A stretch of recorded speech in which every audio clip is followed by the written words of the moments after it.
όνειρο έγινε πραγματικότητα.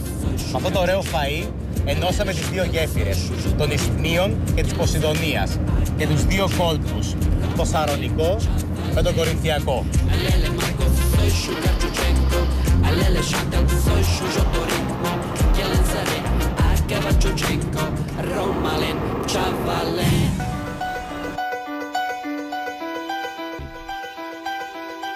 Έχετε αναρωτηθεί ποτέ ποια είναι η διαφορά μιας Λουτρόπολης από ένα κοινό τουριστικό θέρετρο?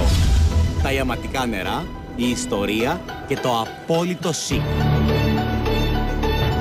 Οι Λουτροπόλεις αγαπηθήκαν πάρα πολύ από τον απλό λαό, αλλά και από τις προσωπικότητες της κάθε εποχής, αφού σε αντίθεση με ένα Ξερονήσι διέθεταν την υποδομή, τα μεγάλα ξενοδοχεία και όλη τη συνταγή της ευσοίας επίπεδου.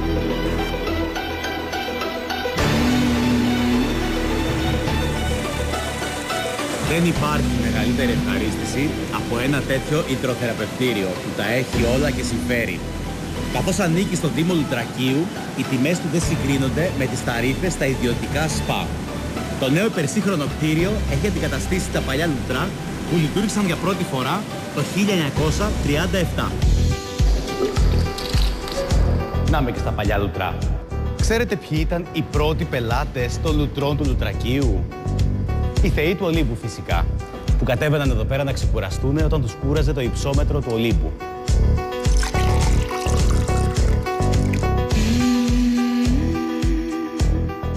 Γλυφό είναι, έχει μάλλον πάρα πολλά άλατα.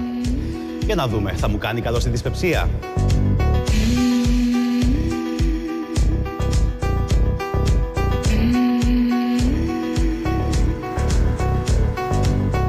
Art Deco αισθητική των αρχών του περασμένου αιώνα.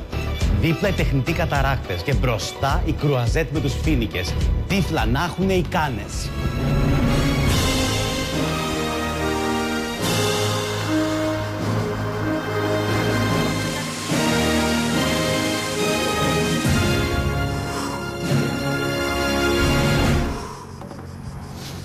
Σε μια Λουτρόπολη, η ενασχόληση με το σώμα μπορεί να καταντήσει 24ωρη μανία. Πώς μπορείς να αντισταθείς όμως όταν όλα γύρω σου σου δίνουν την ευκαιρία να γίνεις καλύτερος? Να, τώρα εγώ ας πούμε πάνω στη βόλτα είπα να χτυπήσω καμιά δεκαριά ασκήσεις.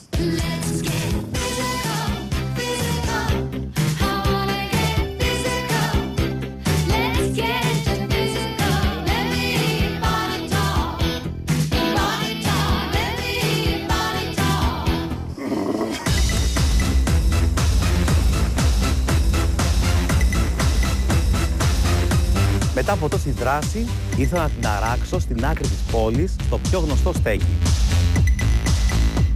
Ένα cult 70's ξενοδοχείο και η βεράντα του πάνω στο κύμα, πνιγμένη στο πράσινο.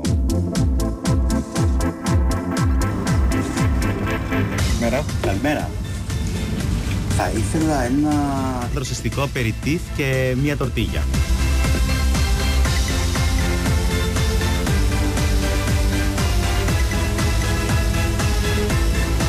Εδώ έρχεται όλο το κοσμοπολίτικο Λουτράκι να απολαύσει τον καφέ του, απεριτίφ, σνακ και σούπερ φαγητό.